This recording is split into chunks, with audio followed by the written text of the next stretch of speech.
चंद्रमा पर उतरने वाले पिछले सभी स्पेसक्राफ्ट या तो चंद्रमा के भूमध्य रेखीय क्षेत्र में उतरे या फिर चंद्रमा के भूमध्य रेखा के उत्तर या फिर दक्षिण के कुछ डिग्री अक्षांश पर उतरे हैं। इससे पहले अमेरिका चंद्रमा पर पहुंच चुका है। अमेरिका ने एक बार नहीं कई बार चंद्रमा पर अपने मिशन भेजे। कुछ ऐसा ही हाल रूस का भी रहा है। रूस ने भी चंद्रमा पर अपने कई मिशन को अंजाम पर पहुंचाया है। चीन का चंद्रयान भी चांद पर उतर चुका है, लेकिन भारत के चंद्रयान 3 का लक्ष्य ही चंद्रमा के दक्षिणी ध्रुव पर सुरक्षित उतरना है।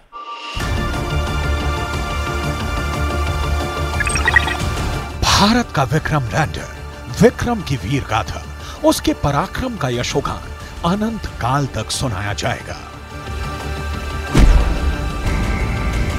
रोवर को चांद की सतह पर उतारने में सबसे बड़ा रोल लैंडर का ही है। चांद की सतह पर उतरने से पहले वो अपने लिए मुफीद जगह की तलाश करेगा, फिर वक्त रहते किसी अनजाने खतरे को भांपेगा, चांद की जमीन पर मौजूद गड्ढों से खुद को दूर करेगा। ये सभी ऐसे काम हैं जो सॉफ्ट लैंडिंग के लिए सबसे जरूरी हैं, और ये सभी काम लैंडर के हैं। साल 2019 में भी लैंडर चांद के दक्षिणी ध्रुव पर सफल लैंडिंग के लिए उतरा था, लेकिन हार्ड लैंडिंग की वजह से उस वक्त कामयाबी नहीं मिली। लेकिन इस बार ऐसा नहीं है।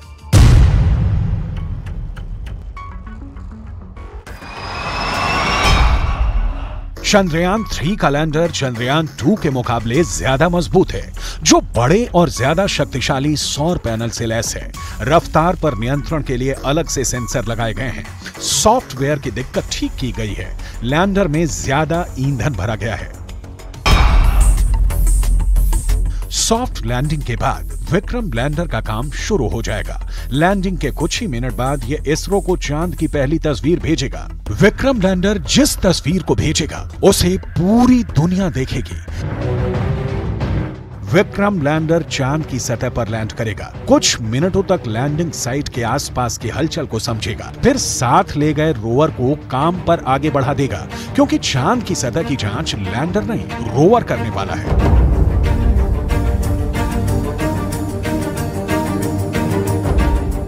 लैंडर के अंदर ही रोवर होता है। रोवर लैंडर के चंद्रमा पर सफल लैंडिंग के बाद बाहर निकलता है। लैंडर से बाहर आने के बाद रोवर चंद्रमा की सतह पर शोध करने को तैयार हो जाता है। इसरो ने चंद्रयान 3 के रोवर का नाम प्रज्ञान रखा है। चंद्रयान 2 के रोवर का नाम भी प्रज्ञान था।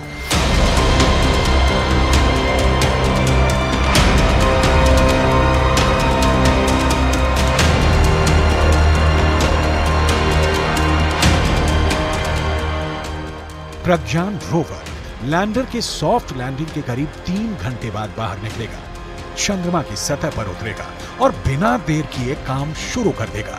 रोवर चंद्रमा से जुड़ी वैज्ञानिक गतिविधियों को अंजाम देने वाला है। वहीं विक्रम लैंडर चांद के उस हिस्से में खड़ा रहेगा जहां सूरज की किरणें पहुंचेंगी। रोवर और लैंडर लगातार 14 दिनों तक चांद की पड़ताल करेंगे।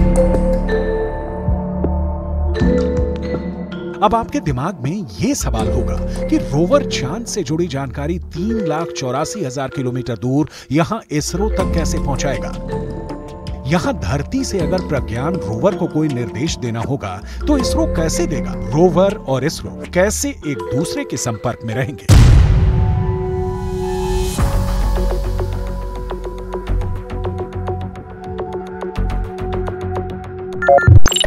प्रज्ञान रोवर APXS से लैस है। APXS यानी alpha particle x-ray spectrometer. APXS चंद्रमा की सतह की मौलिक संरचना की जानकारी जुटाएगा। यह चांद की सतह पर केमिकल और मिनरल का अध्ययन करेगा। वो चंद्रमा के दक्षिणी ध्रुव की सतह की रासायनिक संरचना का पता लगाएगा। वहीं रोवर में लगा लिप्स यानी laser induced breakdown spectroscope landing site के आसपास की चांद की मिट्टी और चट्टानों में मैग्नीशियम और एल्यूमिनियम जैसे रासायनिक तत्व किस अनुपात में मौजूद हैं, इसका विश्लेषण करेगा। रोवर जो डेटा इकट्ठा करेगा उसे लैंडर के पास भेजेगा, जिसे लैंडर जमीन पर इसरो के कमांड सेंटर को भेजेगा। लैंडर के माध्यम से ही इसरो के वैज्ञानिक रोवर को कमांड भेजेंगे। प्रज्ञान के काम की शुरुआत लेजर बीम के साथ होगी। लेजर बीम की मदद से रोवर चंद्रमा की सतह के एक टुकड़े को पिघला देगा। इस प्रक्रिया में मौके से जो गैसें निकलेंगी, रोवर उन गैसों का विश्लेषण करेगा। चंद्रमा पर रोवर सोलर एनर्जी से चलने वाला है। इसके लिए उसमें खास तरह के बहुत ही शक्तिशाली सोलर पैनल लगाए गए हैं। रोवर का नाम इसरो ने प्रज्ञान रखा है। प्रज्ञान का अर्थ बुद्धि और विवेक से जुड़ा है। लेकिन ऐसा नहीं है कि प्रज्ञान रोवर चंद्रमा की सतह पर बहुत लंबी दूरी तक दौड़ लगाने वाला है। परीक्षण के दौरान रोवर प्रज्ञान लैंडर से 500 मीटर से ज्यादा दूर नहीं जा सकेगा। प्रज्ञान 1 सेंटीमीटर प्रति सेकंड की रफ्तार से बढ़ते हुए करीब 500 मीटर की दूरी तय करेगा। मतलब साफ है, महज 26 किलो वजन वाला हल्का सा प्रज्ञान रोवर चांद पर बहुत भारी काम करने गया है। बहुत बड़ा काम यह करेगा, और यह काम है चांद की मिट्टी को परखना, चांद की चांदनी को समझना, चांद की शीतलता के कारणों का पता लगाना, जिसे प्रज्ञान अपने विवेक से बखूबी अंजाम देने वाला है।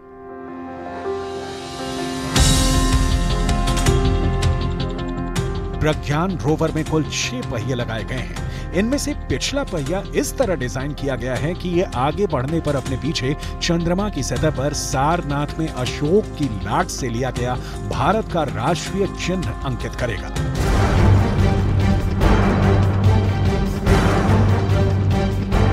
वहीं इसका दूसरा पिछला पहिया इसरो का निशान प्रिंट करेगा। यानी प्रज्ञान के पहिए से उकेरे गए निशान हमेशा के लिए चांद पर भारत की मौजूदगी की गवाही देंगे।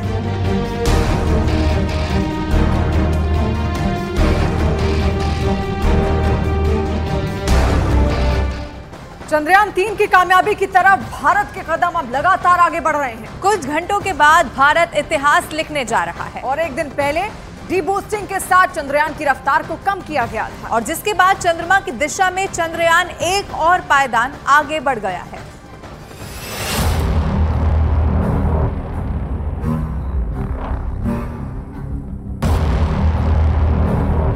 तेईस अगस्त की तारीख जैसे जैसे नजदीक आ रही है, चंद्रमा पर हिंदुस्तान अपने सुनहरे भविष्य की तरफ आगे बढ़ रहा है। हर बार डीबूस्टिंग के साथ चंद्रयान की रफ्तार को कम कर चंद्रमा पर सॉफ्ट लैंडिंग के लिए तैयार किया जा रहा है। इसरो के मुताबिक चंद्रयान 3 मिशन के लैंडर मॉड्यूल को ऑर्बिट में थोड़ा और नीचे, चंद्रमा के थोड़ा और ज्यादा नजदीक पहुंचाने में कामयाबी हासिल कर ली गई है। लैंडर विक्रम और रोवर प्रज्ञान के 23 अगस्त की शाम चंद्रमा की सतह पर पहुंचने की पूरी उम्मीद है। ये बहुत ही हाई प्रिसिशन मैनूवर्स है, और अगर कुछ भी गलती हो गया फिर वो और गलती हो सकता है। तो मेरे ख्याल में ऐसा नहीं होगा, और 23 को हम देखेंगे कि ये ठीक तरह ये लैंड करेगा। चंद्रयान 3 की सॉफ्ट लैंडिंग के दौरान जो पहली सबसे जरूरी प्रक्रिया होगी वो चंद्रमा की दिशा होगी। इसरो के मुताबिक चंद्रमा पर कई ऐसी जगह हैं जहां की जमीन बेहद ही खराब है और गड्ढों की तादाद ज्यादा होने के चलते लैंडिंग बेहद चुनौती भरी हो सकती है। और दूसरी है चंद्रयान की रफ्तार, जिसे डीबूस्टिंग के जरिए लगातार ही कम किया जा रहा है, और उम्मीद जताई जा रही है कि जिस वक्त चंद्रयान की चंद्रमा पर लैंडिंग होगी, रफ्तार के नजरिए से वो बेहद सटीक होगी। देखिए, हाँ, ये जो डी बूस्टिंग मैनूवर्स है, रेट्रोफायरिंग से भी कहते हैं, वो है कि ये पूरे स्पेसक्राफ्ट को धीमा किया जा रहा है। वो बहुत तेज चल रहा है। वो धीरे धीरे 2 कार्य हो रहा है। एक तो उसे एक सर्कुलर ऑर्बिट में लाने की कोशिश, और अभी वो सर्कुलर ऑर्बिट में था, अभी वो और इलिप्टिकल ऑर्बिट में आ गया है, जिसमें उसका पेरिजी जो है, यानी कि चंद्रमा से सबसे पास वाला वो इलिप्टिकल ऑर्बिट में, वो 25 किलोमीटर ही दूर है। अब बुधवार शाम सॉफ्ट लैंडिंग का मौका होगा और लैंडिंग साइट पर सूरज निकलने का इंतजार रहेगा। चंद्रयान की साउथ पोल पर सॉफ्ट लैंडिंग की उम्मीद जताई जा रही है, लेकिन आज तक कोई भी देश साउथ पोल पर सॉफ्ट लैंडिंग में कामयाब नहीं रहा है। इसके पीछे वजह है चंद्रमा के इस ध्रुवीय इलाके में कई हिस्सों में पूरी तरह से अंधेरे में डूबा रहना। ऐसे में तापमान भी 0 से 230 डिग्री नीचे चला जाता है और उपकरणों के खराब होने का खतरा रहता है।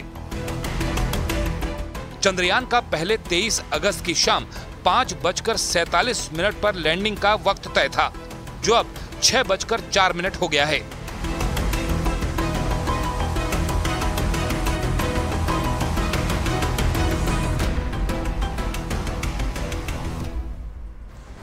और चलिए अब आपको दिखाते हैं चंद्रयान 3 से जुड़ी हुई 10 बड़ी खबरें। लैंडर विक्रम ने चांद की सबसे ताजा तस्वीरें भेजी। प्रोपल्शन मॉड्यूल से अलग होने के बाद विक्रम लैंडर ने एक बार फिर चांद की तस्वीरें भेजी। तस्वीरों में चांद की सतह पर कई छोटे बड़े गड्ढे दिखाई दिए। लैंडर विक्रम से चांद की भेजी गई नई तस्वीरों को इसरो ने ट्वीट किया। चंद्रयान 3 की सॉफ्ट लैंडिंग के लिए उसकी रफ्तार कम की गई। इतिहास रचने से चंद कदम दूर, भारत चांद की सतह पर 23 अगस्त को चंद्रयान 3 लैंड करेगा। चंद्रयान 3 मिशन ने सफलतापूर्वक अंतिम चरण की डी बूस्टिंग का काम पूरा कर लिया है, जिसके बाद चंद्रयान 3 की चांद की सतह से दूरी अब सिर्फ 25 किलोमीटर रह गई। चांद की सतह पर 23 अगस्त को विक्रम लैंडर उतरने के बाद रोवर प्रज्ञान तुरंत काम पर लग जाएगा। वो वहां से इसरो को डेटा भेजेगा। चंद्रयान 3 के सफल लैंडिंग के बाद रोवर प्रज्ञान चांद पर पानी और रसायनों की खोज करेगा और उसका डेटा इसरो को भेजेगा। इसरो की एक टीम रोवर प्रज्ञान के भेजे गए डेटा का अध्ययन करेगी, जिसके बाद इसरो ने वैज्ञानिकों की एक अलग टीम तैयार की है। चंद्रयान 3 का प्रोपल्शन और लैंडर चांद के ऑर्बिट में 17 अगस्त को अलग हुए थे, जिसके बाद चांद की ओर चंद्रयान 1 और कदम आगे बढ़ गया। चंद्रयान 3 की लैंडिंग चांद के दक्षिणी ध्रुव पर होगी। दक्षिणी ध्रुव पर सफलतापूर्वक लैंडिंग होने पर भारत पहला देश बन जाएगा जो चांद के दक्षिणी ध्रुव को छुएगा। चंद्रयान 3 मिशन जल्द ही चांद पर इतिहास रचने वाला है। इसरो का यह मिशन 14 दिन का होगा। लैंडिंग के बाद रोवर चांद के 14 दिन तक डेटा भेजेगा। और चांद के दक्षिणी ध्रुव पर पहुंचना बहुत ही मुश्किल है। ऐसा इसीलिए क्योंकि वहां पहुंचने के लिए सबसे पहले चांद की सतह पर लैंड करना होगा। और चांद के दक्षिणी ध्रुव पर उतरना आसमान के तारे तोड़ना जैसा है। मंगल ग्रह चांद के मुकाबले ज्यादा दूर है, लेकिन मंगल पर पहुंचना उतना मुश्किल नहीं है जितना चांद पर उतरना है। और ऐसा क्यों है, आइए इससे भी हम जान लेते हैं। चंद्रमा के दक्षिणी ध्रुव पर सूरज की रोशनी उतनी नहीं पहुंच पाती जितनी चांद के दूसरे हिस्सों पर पहुंचती है। उसके दक्षिणी ध्रुव पर घनघोर अंधेरा रहता है। उसके सतह पर लैंडर का उतरना या फिर अंतरिक्ष यात्री का दोनों चुनौती से भरा है। इसके अलावा चांद पर पृथ्वी जैसा वायुमंडल नहीं है। वायुमंडल के अभाव में लैंडिंग के दौरान घर्षण पैदा नहीं होता। चांद के वातावरण में घर्षण नहीं होने के चलते स्पेसक्राफ्ट की रफ्तार को कम करना मुश्किल हो जाता है। ऐसे में लैंडर की रफ्तार को कम करने की पूरी जिम्मेदारी उसके थ्रस्टर पर आ जाती है। लैंडर का थ्रस्टर कैसे काम करता है, अब उससे देख लीजिए। सॉफ्ट लैंडिंग के लिए सबसे पहले लैंडर प्रोपल्शन मॉड्यूल से अलग होने के बाद 100 किलोमीटर इंटू 30 किलोमीटर की कक्षा में प्रवेश करता है। इसका मतलब है कि इस वक्त लैंडर चंद्रमा से सबसे दूर 100 किलोमीटर और सबसे नजदीक 30 किलोमीटर होगा। करीब 30 किलोमीटर की ऊंचाई पर लैंडर चांद की सतह पर नीचे जाने के लिए अपने थ्रस्टर्स का इस्तेमाल करना शुरू कर देता है। स्पीड धीमी करने के लिए उल्टी दिशा में थ्रस्टर्स फायर किए जाते हैं और थ्रस्टर लैंडर के रफ्तार को लगातार कम करते चले जाते हैं। लैंडर की रफ्तार में कमी आने के बाद भी लैंडर के सामने अगली चुनौती बनकर सामने आती है चांद की धूल। चांद की सतह को छूते समय लैंडर के थ्रस्टर्स की वजह से चांद की सतह पर जैसे आंधी आ जाती है। इसके चलते चंद्रमा के धरातल पर धूल उड़ने लगती है। इससे लैंडर के कैमरे के लेंस पर धूल जमा होने का डर बना रहता है। ऐसे में धूल जमने की वजह से अगर लेंस ने सही से काम नहीं किया तो गलत रीडिंग की आशंका बढ़ जाती है। अमेरिका के अपोलो 15 के लैंडिंग के इस वीडियो में आप साफ देख सकते हैं कि कैसे थ्रस्टर्स धूल के एक बादल को उड़ा देता है और ये लैंडिंग के खत्म होने के बाद भी कुछ मिनटों तक उड़ता रहता है, सब कुछ धुंधला कर देता है। वहीं मंगल ग्रह पर ऐसा नहीं है। मंगल पर वायुमंडल है। वायुमंडल है तो घर्षण भी पैदा होगा और घर्षण की वजह से लैंडर की रफ्तार कम हो जाएगी। इसके अलावा यहाँ लैंडिंग के दौरान पैराशूट का भी इस्तेमाल किया जाता है। मंगल पर लैंडिंग का सक्सेस रेट 40% है, वहीं चंद्रमा पर लैंड करने का सक्सेस रेट सिर्फ 27% है।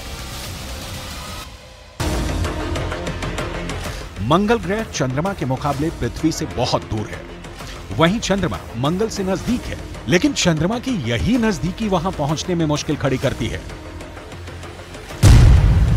किसी औसत दर्जे के स्पेसक्राफ्ट को मंगल पर पहुंचने के लिए करीब 7 महीने लगते हैं, वहीं चांद पर स्पेसक्राफ्ट सिर्फ 3 से 4 दिन में पहुंच सकता है। ऐसे में अगर चांद की ओर बढ़ता स्पेसक्राफ्ट किसी भी वजह से अपने रास्ते से भटकता है, तो इतने कम समय में उसे सही रास्ते पर लाना और सब कुछ नियंत्रित करना बहुत मुश्किल हो जाता है। साफ है, चांद पर पहुंचने के लिए मंगल के मुकाबले टाइम कम है, दूरी भी कम है, लेकिन मुश्किलें ज्यादा हैं और इन्हीं मुश्किलों से पार पाकर चांद पर उतरना होता है। चंद्रमा की सतह पर